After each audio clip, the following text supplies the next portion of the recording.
இன்னைக்கு சைனாவை பீட் பண்ணி இந்தியா தான் உலகத்திலேயே ஃபாரின் டைரக்ட் இன்வெஸ்ட்மெண்ட்டை அதிகமாக அட்ராக்ட் பண்ணக்கூடிய ஒரு நாடா மாறி இருக்கு. அதுக்கு காரணம் நரேந்திர மோடி அவர்கள் உலகம் முழுவதும் போயிட்டு பல்வேறு லீடர்ஸை சந்திச்சு அவங்களுக்கு நம்பிக்கை கொடுத்து அவங்க எல்லாம் இன்னைக்கு இந்தியாவில் வந்துட்டு பிசினஸ் ஆரம்பிக்கிறது தான் காரணம். நரேந்திர மோடி அவர்கள் வீட்டிலேயே உட்கார்ந்தாருன்னா, இந்தியாவிலேயே இருந்திருந்தார் அப்படின்னா என்ன இருக்கும்?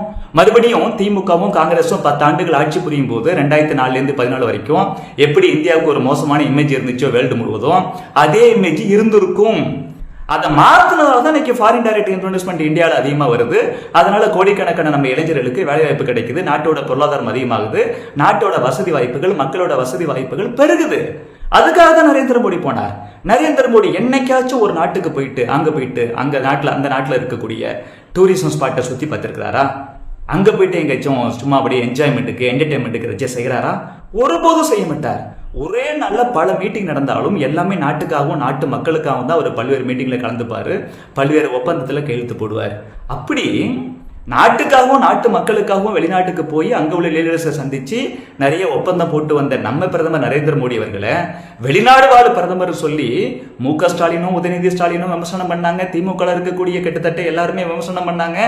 எல்லாத்துக்கும் மேல நடுநிலைன்னு சொல்லிட்டு சில பேர் திமுக காசு வாங்கிட்டு வேலை பார்க்குறாங்களே, அவங்க எல்லாம் நம்ம பிரைம் மினிஸ்டரை நக்கல் பண்ணா இவர் வெளிநாட்டிலே இருக்கிறாரு அப்படி சொல்லி ஒரு நாட்டோட பிரைம் மினிஸ்டர் வெளிநாட்டுக்கு போனதையே கிரிட்டிசைஸ் பண்ண இந்த ஆசாமிகள் ஒரு ஸ்டேட்டோட சிஎம்மா இருக்கக்கூடிய மு.க. ஸ்டாலின் அவர்கள் வெளிநாடு போனதை பத்தி விமர்சனம் பண்றதே இல்லை, பேசுறதே இல்லை.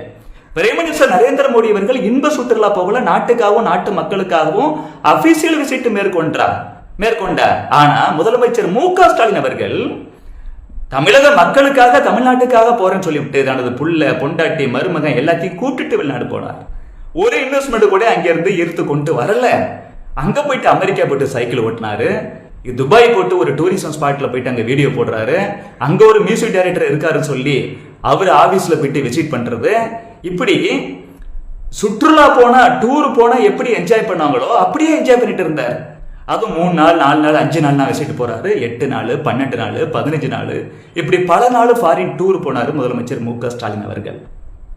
நாம் என்ன சொல்றோம்? ஒரு முதலமைச்சர் ஃபாரின் கண்ட்ரிக்கு போகக்கூடாதுன்னு சொல்லல, ஆக்கப்பூர்வமான விஷயத்துக்காக போங்க. அபிஷியல் விஷயத்தை மேற்கொண்டா அதுல உங்க பொண்டாட்டி பிள்ளைங்க மருமகள்லாம் கூட்டு போகாதீங்க. எங்களோட தமிழக மக்களோட வரிப்பணத்தை நீங்க வீணடிக்காதீங்க, அப்படித்தான் சொல்றோம்.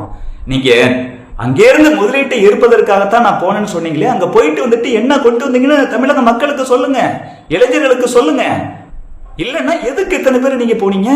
எதுக்கு இத்தனை நாள் போயிட்டு இத்தனை கண்ட்ரீஸ்ல ஜாலியா என்ஜாய் பண்ணிட்டு வந்தீங்க? நீங்க என்ஜாய் பண்றதுக்கு உங்க குடும்பம் என்ஜாய் பண்றதுக்கு உங்கள்கிட்ட இல்லாத காசா சார்? நீங்க கோடிக்கணக்கில் பணம் வச்சிருந்தா கூட நீங்க டூர் போறதுக்கு கூட எங்க தமிழக மக்களோட வரிப்பணத்தை தான் நீங்க பயன்படுத்துவீங்களா? ஆனா எத்தனை காலத்துக்கு தான் ஏமாத்துவீங்க? நான் வந்துட்டு இந்த மாதிரி முதலீட்டை ஏற்பதற்காகத்தான் போறேன்னு சொல்லி ஈர்த்து கொண்டு வந்திருந்தா நீங்க வெள்ளை அறிக்கை கொடுத்துருக்கணும்ல, கொடுக்கவே இல்லை. தயவு செய்து தமிழகத்தில் இருக்கக்கூடிய மாணவர்கள், இளைஞர்கள், பெண்கள், பெரியவர்கள் எல்லாம் ஒண்ணு நல்லா தெரிஞ்சுக்கணும். இந்த திமுக என்னைக்குமே இயல்பான இயற்கையான விஷயத்தெல்லாம் கிரிட்டிசைஸ் பண்ணோம். ஆனா இயற்கைக்கு மாறா இவங்க செய்யறதை பத்தி யாரும் கிரிட்டிசைஸ் பண்ணாம பாத்துக்கும். இன்னைக்கு தமிழகத்தில் இருக்கக்கூடிய நிறைய மீடியாக்காரங்க, நிறைய இந்த சோ கால்டு இன்டெலெக்சுவல்ஸ், இந்த சோ கால்டு நடுநிலையாளர்கள் எல்லாருமே பிரைம் மினிஸ்டர் ஃபாரின் போனதை பத்தி மட்டும்தான் விமர்சனம் பண்றாங்க. சில டிவி நிகழ்ச்சியில காமெடிங்கிற பேர்ல கூட பிரைம் மினிஸ்டர் தான் விமர்சனம் பண்றாங்க. இங்க இருக்கக்கூடிய மு.க. ஸ்டாலின் அவர்கள் இத்தனை நாடுகளுக்கு போயிருக்காரு, அதை பத்தி விமர்சனம் பண்றது இல்ல. சார், இந்தியாவில் 28 ஸ்டேட்ஸ் இருக்குது, 8 யூனியன் டெரிட்டரிஸ் இருக்குது, பாண்டிச்சேரி மாதிரி. ஏதாச்சும் ஒரு ஸ்டேட்டோட சிஎம் முதலமைச்சர் மு.க. ஸ்டாலின் அவர்கள் அளவுக்கு இத்தனை நாடுகளுக்கு போயிட்டு வந்திருக்கிறாங்களா? ஒவ்வொரு ஸ்டேட்லயுமே வந்துட்டு ஃபாரின் டைரக்ட் இன்வெஸ்ட்மெண்ட் நிறைய வருது. பல்வேறு உலக கம்பெனிகள், எம்என்சிஸ் வந்துட்டு பன்னாட்டு கம்பெனிகள் இந்தியாவில் இருக்கக்கூடிய பல மாநிலங்கள்ல வந்துட்டு இன்வெஸ்ட் பண்றாங்க.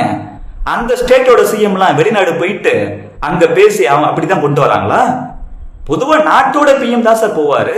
ஸ்டேட்டோட சிஎம் அவ்வளவு சாதாரணமா ஃபாரின் வச்சுட்டு போக மாட்டாங்க. சரி, நீங்க போறத கூட நாங்க விமர்சனம் பண்ணல. போயிட்டு நாட்டு மக்களுக்கு என்ன செஞ்சீங்க, தமிழகத்துக்கு என்ன செஞ்சீங்க? போறதுன்னா நீங்க போங்க, ஆபீசர்ஸை கூட்டு போங்க. அது என்ன உங்க புள்ள பொண்டாட்டி மருமகன் எல்லாத்தையும் கூட்டு போறது? நீங்க ஒரு ஸ்டேட்டோட சிஎம்மா இருந்துகிட்டே ஃபாரின் கண்ட்ரிக்கு போகலாம், ஃபாரின் விசிட் பண்ணலாம், கேட்டா ஆபீஸ் விசிட் சொல்லிட்டு இன்ப சுற்றுலா போகலாம். ஆனா ஸ்டேட்டோட சிஎம்மா இருக்கக்கூடிய நீங்க போறதை நாங்க விமர்சனம் பண்ணக்கூடாது. நாட்டோட பிஎம்மா இருக்கக்கூடிய நரேந்திர மோடி போனா அதை நீங்க விமர்சனம் பண்ணுவீங்க. நீங்க விமர்சனம் பண்றது மட்டும் இல்லாம இங்க 4 பேர் வந்துட்டு அறிவாளிகள் பத்திரிகையாளருங்கிற பேர்ல அவங்களுக்கு எல்லாம் காசு கொடுத்து வச்சுக்கிட்டு அவங்கள விட்டு விமர்சனம் பண்ணுவீங்க, விமர்சனம் பண்ண வைப்பீங்க. இது என்ன நியாயம்? தமிழக மாணவர்களும் இளைஞர்களும் பெண்களும் நல்லா தெரிஞ்சுக்கணும்.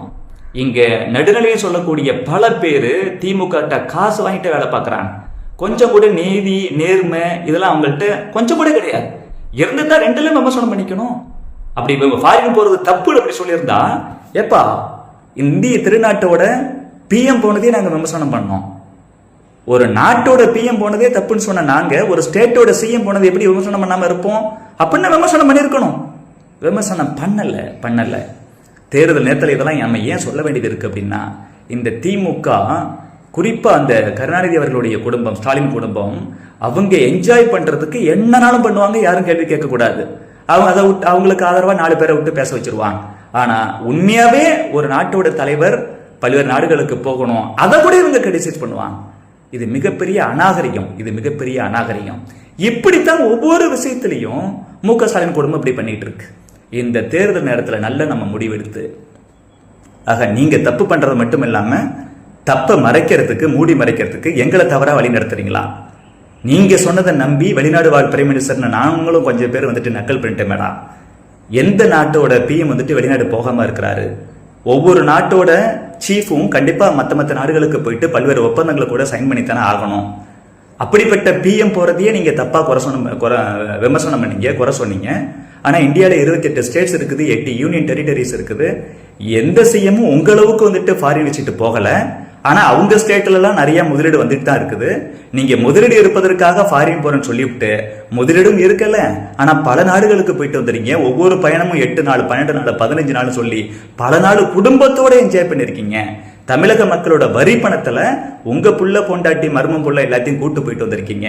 இது மிகப்பெரிய தவறு. அதை மறைக்கத்தான் இந்த மாதிரி 4 பேர் பொது ஆளுன்னு சொல்லக்கூடிய 4 பேர்கிட்ட காசு கொடுத்து உங்களுக்கு ஆதரவா பேச வச்சிருக்கீங்க. இது தப்பு அப்படின்னு சொல்லி அவங்களுக்கு எதிராக நம்ம வாக்களிக்கணும். அப்பதான் நாம விவரம் தெரிஞ்சவங்க சொல்லி இந்தியாவில் இருக்கக்கூடிய மற்ற மாநில மக்கள் நம்புவாங்க. இவங்க செய்யற தப்ப மறைக்கிறதுக்காக நம்மள தப்பா வந்துட்டு வழி நடத்துறாங்களே. இவங்க சொன்னதை கேட்டு நம்ம நினைச்சுக்கிட்டோம், என்னடா பிரைம் மினிஸ்டர் அடிக்கடி வெளிநாடு போறாரு அப்படின்னு நம்மளும் தப்பா நினைக்க ஆரம்பிச்சோம்ல. சில பேர் பிரைம் மினிஸ்டர் எதுக்காக போறாருங்க? 25 வருஷமா அவர் ஒரு நாள் கூட லீவ் போடல. 13 வருஷம் குஜராத்தோட சிஎம் இருந்தாரு, 12 வருஷமா இப்ப இந்தியாவோட பிஎம் இருக்காரு. மொத்தம் 25 வருஷமா உயர் பதவியில இருந்து கூட ஒரு நாள் கூட லீவ் போடல. ஒரு நாளைக்கு வெறும் 3.5 மணி நேரம் மட்டும்தான் தூங்குறாராம். அப்படிப்பட்ட மனுஷன் 76 வயசு பெரியவருங்க. உலகம் முழுவதும் பல்வேறு நாடுகளுக்கு போய் கொஞ்சம் கூட ஓய்வு எடுக்காம, கொஞ்சம் கூட என்டர்டைன்மெண்ட் என்ஜாய்மெண்ட்னு போகாம அபிஷியலா என்ன செய்யணுமோ அதை மட்டும் தான் செஞ்சுட்டு இருக்கிறார். அவர் சிந்தனை ஃபுல்லா நாட்டு மக்களோட முன்னேற்றம், நாட்டோட மேம்பாடு, இது மட்டும்தான் இருக்கு.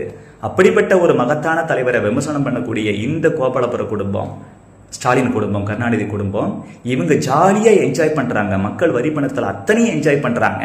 அதை கூட போய் தொலைதுன்னு மன்னிச்சிடலாம். நம்மள மிஸ்கைட் பண்றாங்களே, நம்மளை தப்பா எஜுகேட் பண்றாங்களே, அது மிகப்பெரிய தவறு. நம்மளை வந்துட்டு விவரம் தெரியாதவங்களா நினைக்கிறாங்களே, நம்மளை முட்டாளா கருதுறாங்களே. எத்தனை நாளைக்கு தான் ஏமாத்துவாங்க? ஐயா கருணாநிதி ஏமாத்தினாரு, இப்ப ஐயா ஸ்டாலின் ஏமாத்துறாரு, அடுத்தது உதயநிதி ஏமாத்துவாரு, இன்பநிதி ஏமாத்துவாரு. நம்ம ஏமாந்துட்டே இருக்கிறதா? எல்லாத்துக்கும் ஒரு முற்றுப்புள்ளி வச்சே ஆகணும். கண்டிப்பா முற்றுப்புள்ளி வச்சாகணும். இப்ப வரக்கூடிய ஏப்ரல் மாசம் 23ஆம் தேதி நடக்கக்கூடிய தேர்தலில் இந்த ஸ்டாலின் தலைமையிலான திமுக, அதோட கூட்டணி கட்சிகள், இந்த கட்சிகள் சார்பில் யாரு கேண்டிடேட்னாலும் கண்டிப்பா டெபாசிட் இழக்கணும். அப்பதான் இவங்களுக்கு ஒரு பயம் வரும். நம்ம தப்பு பண்ணக்கூடாதுங்கிற பயமும் வரும், தமிழக மக்களை தவறா வழிநடத்தக்கூடாதுங்கிற பயமும் வரும். செய்வீங்கன்னு நம்புறேன்.